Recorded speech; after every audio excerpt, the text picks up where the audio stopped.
I'm struck that our speakers all mentioned the word generosity.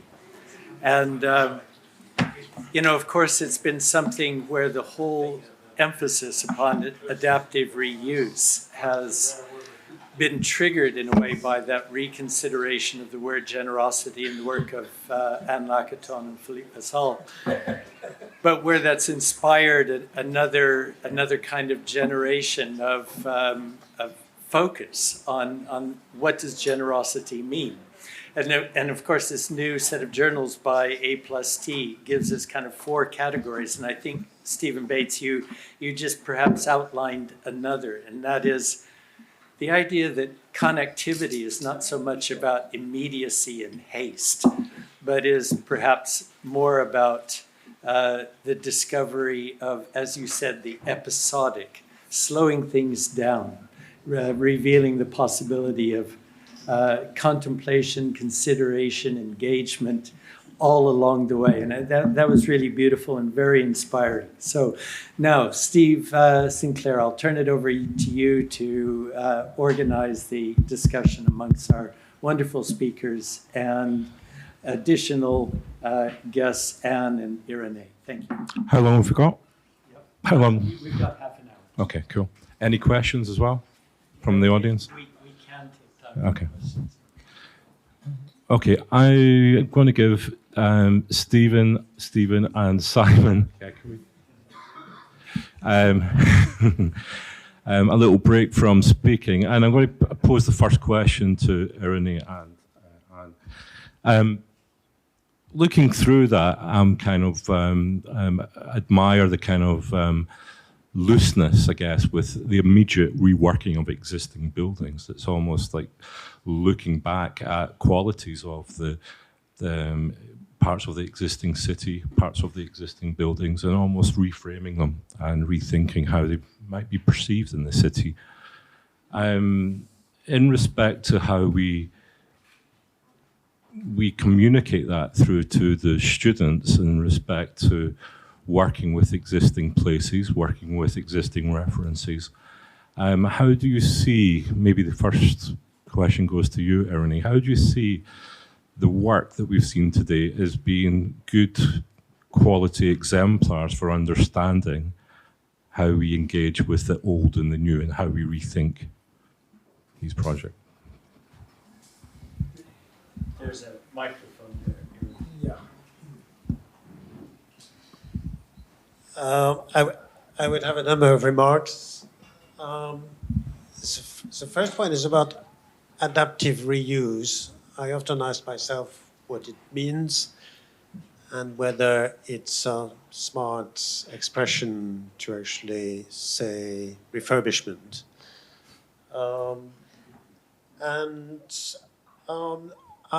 To me, it's, in the context of a city, it suggests a number of things which are quite familiar. It suggests what people have called the reconstruction of the city.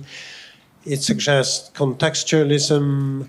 And I think that probably most of the projects which have been shown on the screen would actually participate in these ideas.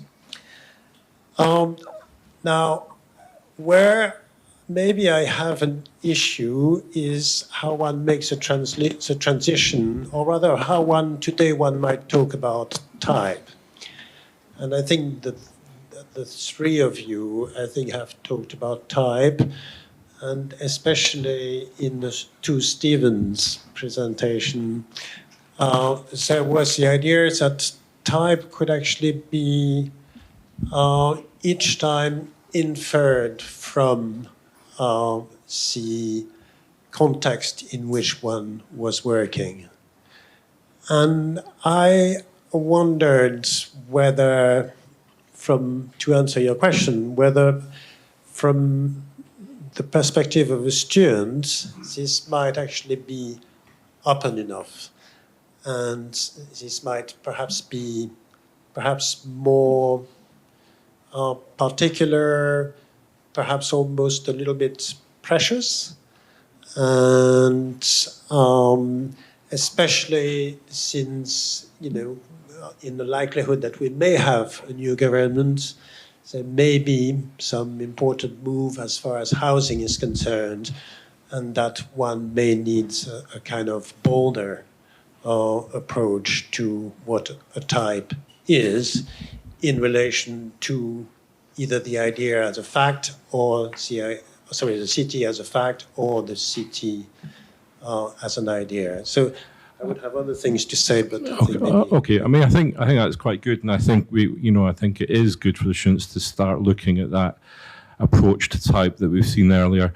But Anne, I want to ask you. I mean, you're fundamentally you're doing a proper adaptive reuse project just now with the Museum of London.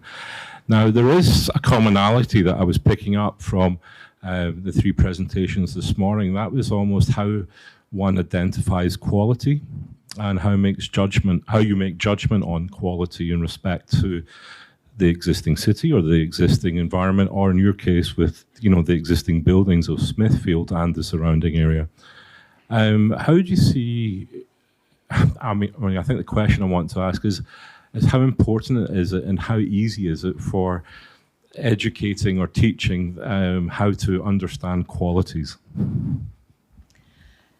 Yes, and I think it's interesting coming out of the three presentations we've just seen, where there was a real approach to really understanding the context, but also, I think someone said, it's really trying to understanding from a historical point of view, but also the materiality. And I think it comes from a love of trying to understand the existing nature of the building. So at the Museum of London, West Smithfield, we have a building which is very much a Victorian building and a building from the 60s.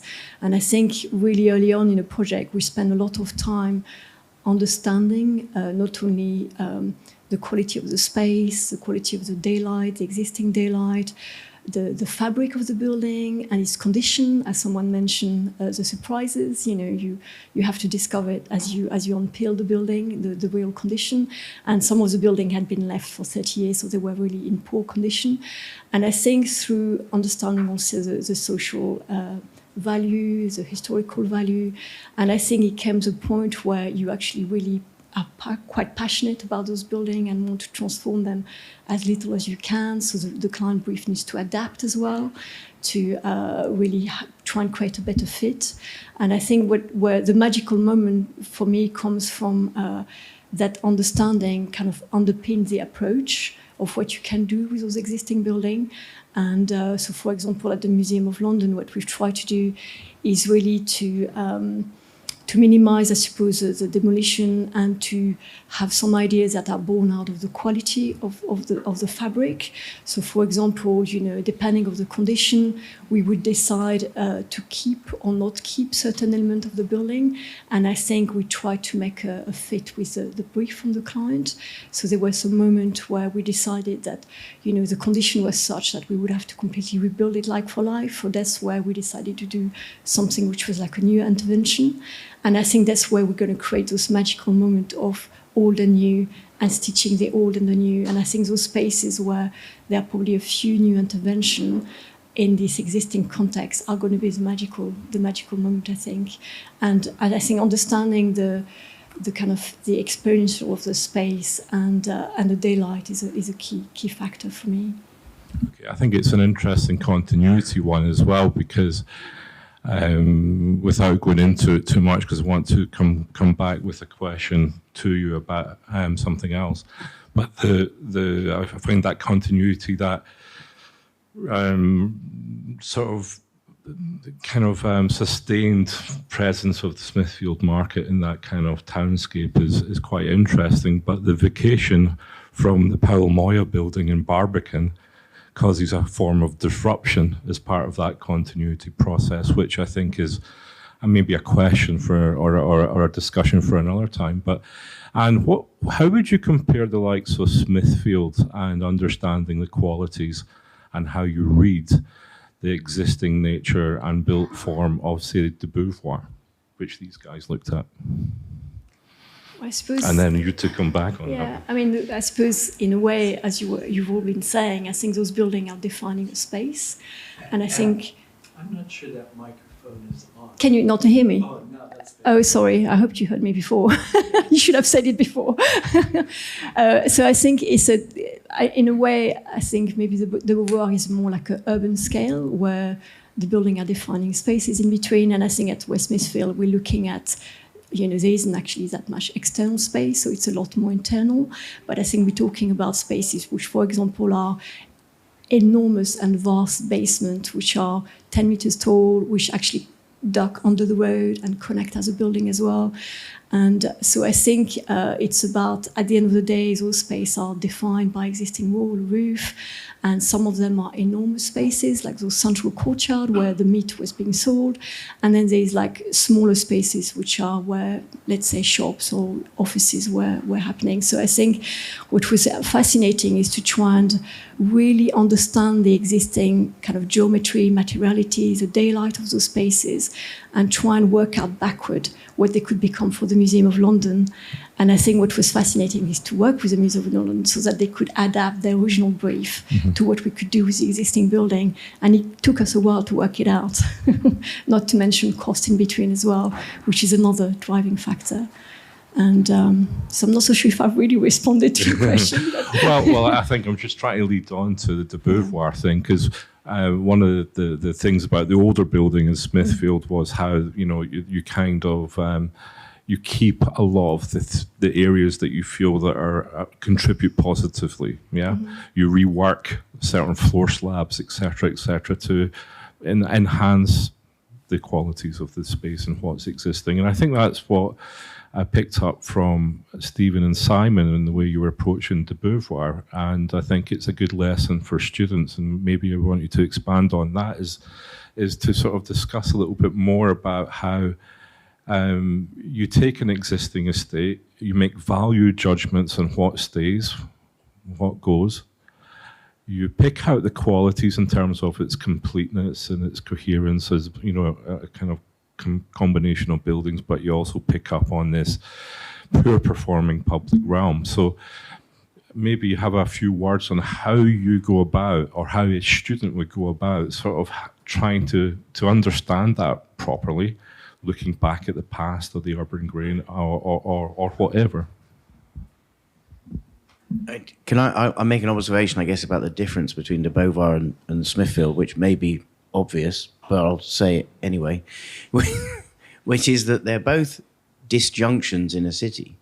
But the thing about de Beauvoir is it is on the face of it, certainly as a result of the entropy, but also the sort of social readings of public space, it is a disjunction. Whereas Smithfield, like so many kind of industrial public market buildings, let's be very specific, 19th century market buildings, they are of quite a different scale from things around them, but they're not a disjunction of public space, they're a change in scale, and actually it sits very well, it binds that part of London together, whereas the estate in de Beauvoir in a way atomizes that part of London, forms breakages that we were acutely aware of. So on de Beauvoir, actually the sites are very specific. So we really were working in one level in a sort of constrained way. But some of the drawings that Steve was talking about, that the landscape is that in a way we're projecting a complete landscape, not only within the parcels of land that we're able to influence, but actually beyond. In a way we're sort of hopefully informing or educating the people who will continue to engage, because the very thing that estate has suffered from, which is not in a way the original architecture, there's much of merit, but it's the lack of understanding of it for the subsequent 50 years, and so it is it's the nature of space between the buildings which we were so concerned by, or concerned in.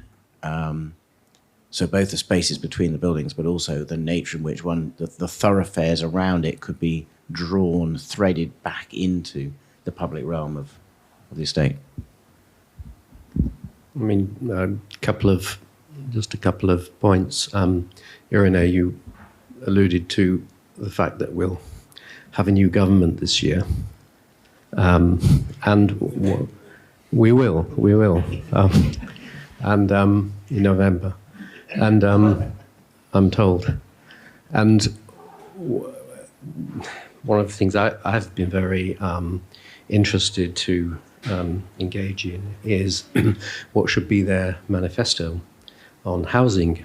And I don't know, maybe some people in the audience were at Friday's talk at the Barbican, where some such ideas were put forward. And to say about de Beauvoir, I mean, one of the, in a way, unspoken but obvious things that we must do is not demolish anything. And the de Beauvoir estate is lucky and special in that nothing has been demolished. It's really quite intact, and it should stay that way. There's two projects. There's the project that we're doing, which is about essentially urban infill, but there's also a parallel project about enhancement of existing buildings. And I think, which is not what we're engaged with, cladding, improving thermal matters. And suffice to say that Labour and a new government and the whole idea of demolition is something that should be high up there on their agenda for me, and that all estates shouldn't be demolished, even if they fail, as we, even if aspects of them fail, as we believe they do and are responding to. They should not be demolished, even if we hate the look of them. They should not be demolished. They should be kept, reworked, improved, and that should be something I feel very strongly should be in Labour's new manifesto. Zero demolition, drop the VAT, equalise the VAT. There are steps, there are things they can do and should do. I think that's well put. I think a lot. But I had one other little point. Yeah, go on. And I can come back to it. Oh yeah, okay. I was wanting to just follow on what you two were saying, because Irenee was talking about how the students can look into the typologies the way you did, and Anne was talking about looking at the way that we try to understand qualities by looking at the daylight, how well built things are, the nature and character, etc. With the likes of estate regeneration, and you're looking at the existing buildings of the estate, I'm kind of mindful of King's Court. I think I think you guys were involved on refurbishing some of the existing. Maybe it was Ken Rorris and King's Crescent. So yeah, and I found that kind of interesting, but that was not really touched upon with the de Beauvoir, and possibly not part of the brief. But to expand, Stephen, is that something that, and again, another thing that students can kind of take from, that if we're looking at these estates, is to look closely at, not just the type, not just the spaces, their cohesion, their condition, what they're trying to achieve, almost as a kind of frozen moment in time, even. Do you go into that approach when you're looking at this kind of period of building and typology? I'm kind of asking you how far do you go in almost inventorizing, looking at and listing out all these qualities? I think in a way, as Simon was saying earlier, the de Beauvoir estate for us, I think we like projects that design themselves, or you don't have to do much, and you can kind of be lazy. I encourage my students to not design anything if possible. Do we really need to do it? And the de Beauvoir estate, in a way, was kind of interesting for us because it seemed clear that there's a real quality in this place, and we shouldn't mess it up. And how can we add a load more buildings, fix the problems, and not destroy the qualities of the place?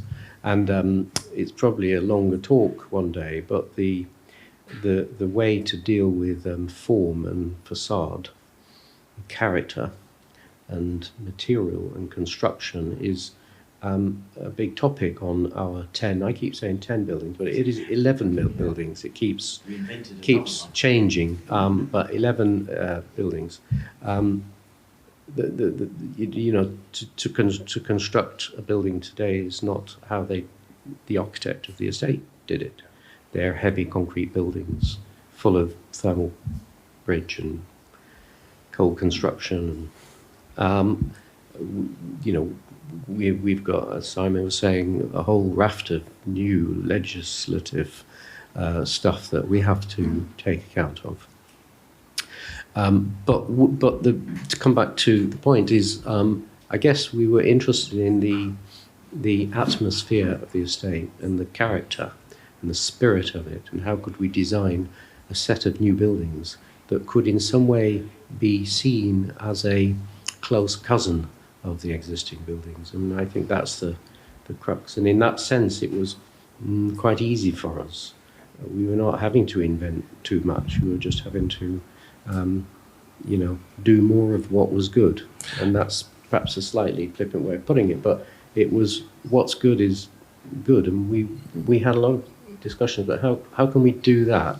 How could, for example, how might we express the flaws in a facade where the floor plates don't meet the edge? Yeah. And it led us to have a lot of discussion about construction, and if these buildings are brick, how they hang off a concrete frame, and is that just a mastic line, or is it a detail that is a hanging detail that holds the brick cladding across one story, and so on. And there was a set of, in a way, technical details that led us to, in a way, I won't say mimic, but play with the existing building. Yeah, it's quite a good one. I thought it was a great repair work or remodelling of an estate of that scale. Great one for students to look at in dealing with something of such a scale, because you go right into that detail almost in your overall thinking. Now, when we had a trip last year with the students, we went to Canal, Stephen, and one of the things that a few people were asking of, and it's maybe connected, was, and we were kind of amazed by it, but the inventory that was being made of every single existing element within that existing building. And we were astonished by it, and we were looking through the document, and there was kind of questions there, and kind of questions that I'm still kind of trying to figure out. And Stephen's almost given us a clue there in respect that you do have to think thoroughly, you do have to think deeply. And again, the question goes out, is this part of the approach of going beyond the convention? So you saw that then? Is this working? Yeah. I think that's one reason, by the way, why adaptive reuse refurbishment is tricky to teach in a 17-week term or whatever, however many weeks, without being a bit superficial about it and a bit romantic. Because as has been said really with the observation of these guys with the estate, I don't think you can usefully approach a reuse project without looking incredibly carefully and drawing and looking again. And the inventory that we adopted, a little bit like the inventory of rooms that we made in Hult, was to partly, as Stephen was pointing out, work out what we actually had to do that was not already there, and partly to understand the value of what was there, because some things didn't seem to be valuable but have become valuable because we've understood them better. And it was partly to do with demountability and understanding that what could we take down and move and put somewhere else. So as an ambition to bring as little as possible into the site and reuse as much as we could that's already there. What was the question? Can't remember myself. I was just enjoying listening to. About inventory, yeah. Yeah, I mean, I wanted to say that I've got a sort of thing about this. You know, it's great that everyone's talking about working with existing buildings. I mean, from the beginning of our practice, that's what we did, and just as Simon did, and indeed Stephen too. So it's always been what we do, and suddenly the media say, "Hey, wow, reuse is really important," and then teachers say, "Reuse is really important." It's always been important, and now it's got this new kind of status. And I think it's important to be very serious about it and not end up like reuse becoming like sustainable, as in it means absolutely nothing until you define it. And I think you have to define, and this I think is getting to the point I wanted to make really, which is that every project needs definition, and it isn't a category. Journalists or non-architects love categories because then they can understand things. But when you're embedded in the work, that's a bit useless. You know, you have to set the structure of this idea, and no reuse project is the same. We are experiencing Canal an extraordinary layering of complex issues that, for example, throw up all the previous principles of reuse, you know, where we're effectively adopting every single idea of reuse in different parts of the building because it feels right. And you were talking about the value, that's valuable, and you talking about what's good. The truth of it is, as an architect, as a designer, you want to ameliorate the situation, but you are making decisions and judgments about what has worth. And I know from our early practice, we loved the idea that everything's valid. You know, everything that we saw around us was valid. And sometimes that meant that we introduced weird, funny things. This Shepherdess Walk housing project, for example, people were very upset by it because it seemed so kind of crude in some ways. But it was enjoying the 70s housing and the fake Georgian architecture all at once. But it was still full of decisions, you know, about proportion and about what we did reconfigure, you know, or reimagine, and what we didn't. I think what the act is still extremely subjective, but it's heavily, one is weaving through huge, heavy codes. I mean, my big beef that I would want to pick up with the new Labour government, I hope we're not, you know, I mean, in this world, just say it anyway. In this world, anything can happen. It seems, even the most crazy things, as we've all discovered in the last 3 years. But is why on earth is it necessary to meet building regulations for an existing building that can never possibly meet those regulations? We have to spend lots of money and usually destroy what's there in order to get building reg permission. I mean, building regs which are already 10 or 15 years old when you start building, when you start even designing something, haven't addressed the existing fabric in any possible way. So while VAT is, again, it's a sort of buzzword and political thing, in reality, someone's got to bury into the codes and like chuck a whole lot of stuff out.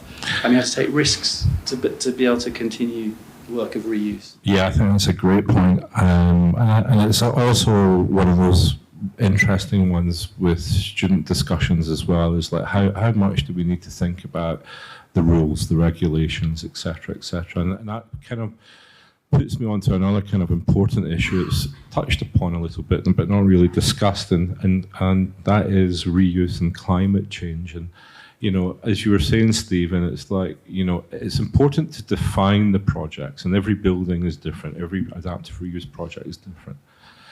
And what we don't want to do is to get down as a kind of, you know, too much of a trend or a definition of adaptive reuse with perhaps slightly kind of shaped meanings that aren't really what it's about, i.e. a kind of freedom of invention, continuity, innovation, etc. Come back to what you were saying, Simon, I quite liked that kind of terminology used at the beginning, association and attunement, which you kind of suggested attunement, albeit being very much to consider the environment, kind of in slight opposition to the engineered kind of sustainability. Could you expand on that? Especially in the context of adaptive reuse, but applicable to all, building. We are. I mean, adaptive reuse is just being hijacked by the question of sustainability completely, to the point at which conversations that we might have about character and beauty and memory, I've started to use the phrase embodied memory to kind of fight the embodied carbon, because I think it's a valid subject. The husbandry of buildings has gone sort of trumpeted for, well, let's just say thousands of years. It is what we do. It's much more likely that we keep making a building work, that we adjust it to comfort, and we adjust it to usefulness with every generation. And sometimes it's almost imperceptible, and sometimes it's much more evident. But so the engineer is winning the debate at the moment, it seems. And what I'm interested in, I suppose, is the idea that in terms of the environment, is that that what we do is palpable, it's pedagogic. When we made the school on Kingston Road, one of the interesting things about that school, I mean, technically it was comfortable at 40 degrees C because of the typology and because of the fabric and because of the details. But also, it was possible when it was 40 degrees C for the teachers to explain why it was comfortable, i.e. why it worked. And there's little, if any, technology in that building. There is very little engineering in that building.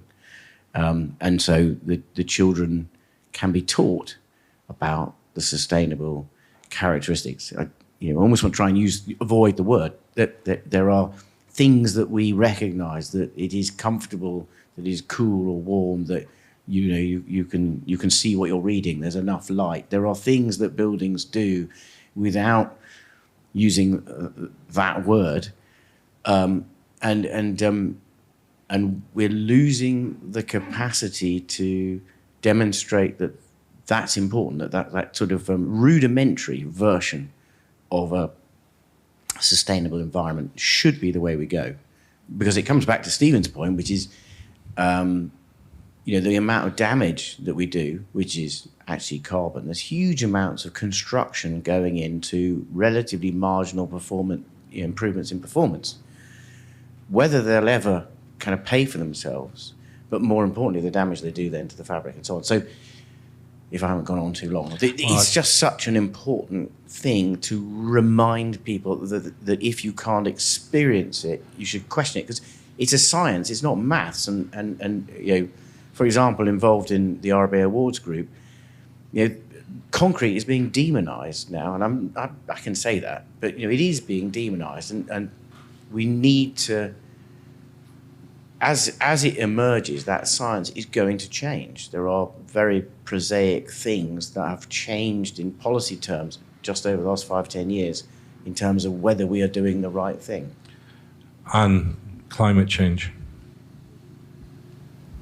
Yeah, I just wanted to add something, that sometimes the simple move are the good one. And on West Smithfield, I think it was, again, understanding the configuration of the existing building to try and place the right place at the right moment in the building.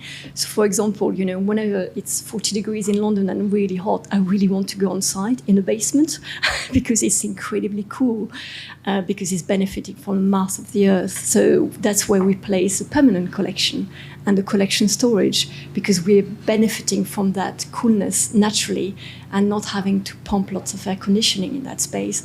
So it's just very simple move, which is not over-engineered. It's just really looking at what do we have here and how can we be clever to really match what we need to do with the condition of the building. And another move is, it was a meat market, so we have enormous space for selling the meat, and we've just naturally ventilated as they were naturally ventilated. So we enhanced it by having, better thermal mass, etc., a better kind of thermal envelope, and kind of having some slightly more sophisticated opening, but by actually trying to use exactly the same system that was there originally, we've probably saved a huge amount of carbon and, MEP duct and all that stuff. Did you get into doing any recycling of materials in this? Yeah, I was going to get to that because it's something we haven't really approached. So I think what was wonderful is obviously try and reuse the materiality of the building as much as possible. And we went as far as, working with conservation architecture and help. We do that all the time. Victorian buildings have got quality materials which are of much better quality than the materials you can buy now. The timber is much denser and was denser in the Victorian time than it is now, which is kind of fast grown. So we've whenever we had to do small amount of demolition, we've kept and pile all those materials, and we are using them to repair elsewhere. So timber, floorboard, slate, all those materials, we're keeping them, piling them up, and then whenever we have to transform somewhere else, we're reusing them. But I think what's fascinating for me is actually to go beyond that. So on our project, we are fortunate to have all those materials which are there, which we are reusing as we go along. But I think it's something that I think the next generation of architects should really think about, is that if you are doing a new build, why not reusing existing materials from another site, which could be stockpiled somewhere? And, we're talking about having banks of materials and all that. And I think it's not something that we are really embracing with at the moment. But I think, existing materials have got an ingrained quality to them in terms of, tactile quality, or, they're just not super clean or pristine. And I think people like that, it gives you a sense of kind of ownership to this material. So I think new building, embracing, reusing of other buildings which are being demolished or transformed is probably the next challenging, I think, yeah, it's a thing good for project. the industry. Yeah, it'll be an interesting project with Smithfield, because there's not many in London and the UK that are really doing that. And, Stephen, the patterns I see in Europe, with Rotor in Belgium and ETH in Switzerland, and with your experience in teaching and working in Europe, are you seeing a little bit more awareness generally in Europe about understanding of materials and, in a way, making the right mechanisms or the right approach to actually making it real, the reuse of materials? Yeah, I can't really speak for Switzerland. Jonathan Sergesson runs the Swiss office and has more direct experience. But from the point of view of the London studio, where we're working in mainland Europe and a lot in Belgium and Germany, I have really noticed a huge difference. I mean, Brussels is a good example that there are strict legal requirements to meet, for example, circularity in any project that's now built. We've just recently been awarded a commission for a project in Hasselt, which is east of the city, for a university building in which we're adding a kind of partner to two existing buildings, where we are removing as little as possible to still achieve a kind of unified whole. It means dismantling, moving.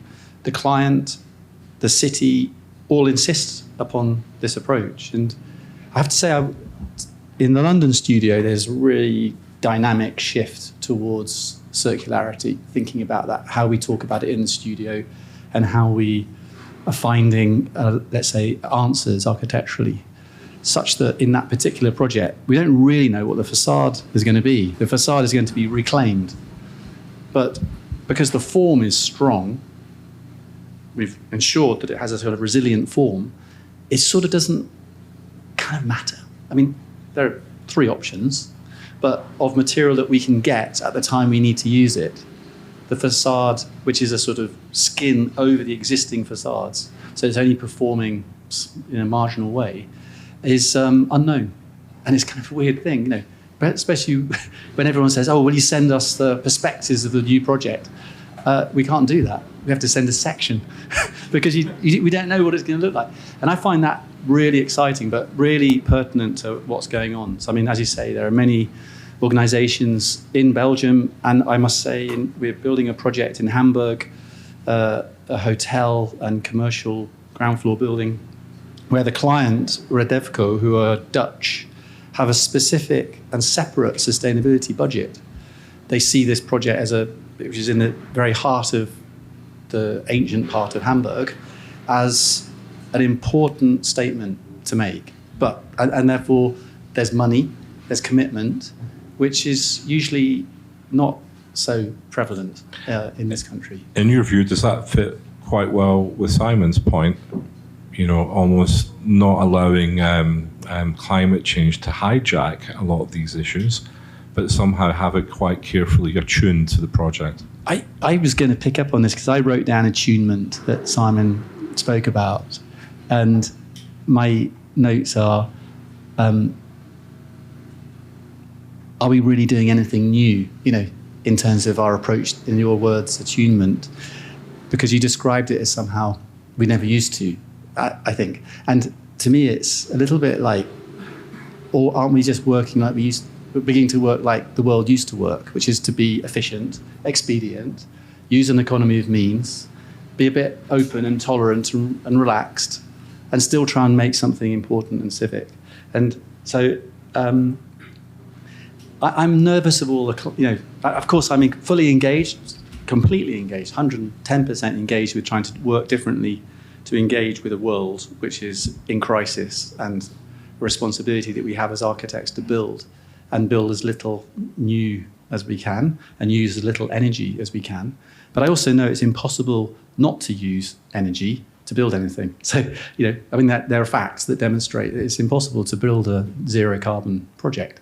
But I'm always asking for this kind of discussion to be a bit more sophisticated than it is, because it's so lightweight. It's like a joke. Yeah, I think it's a hard one for students.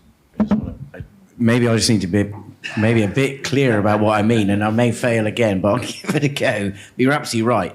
It is, we've known how to do it. We used to do it.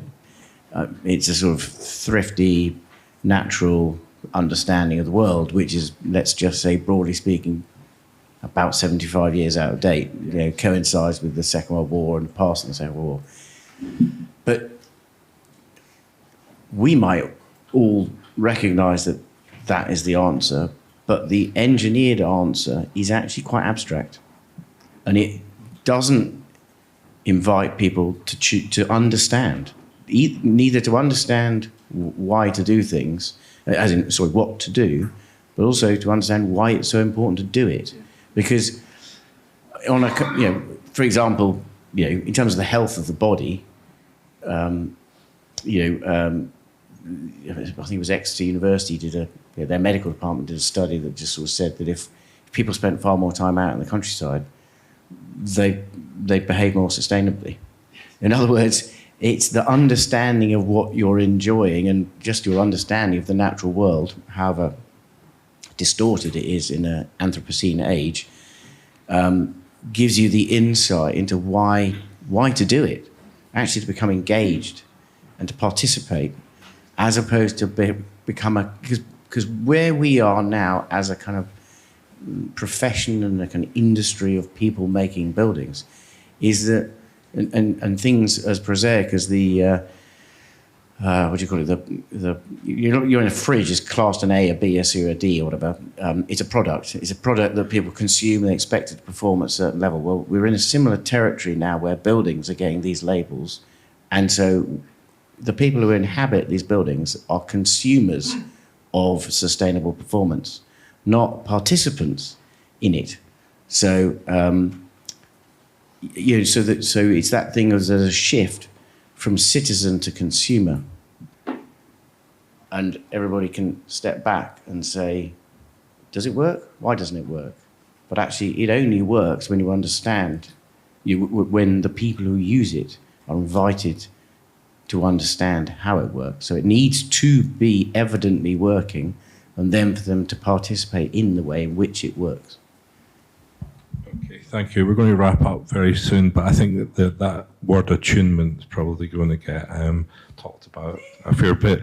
And I think there's been typology, there's been how to identify values, there's been the reuse, the inventory aspect of looking at buildings closely, so on. Irenee, we're going to draw it to a close, and maybe we kind of close with maybe a summary from yourself. I mean, adaptive reuse isn't really refurbishment, is it? Well, there has been actually quite a few themes, not always as advertised.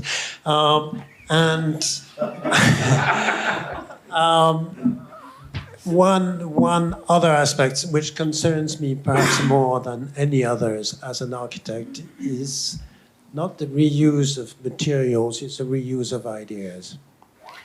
And that's where type becomes relevant.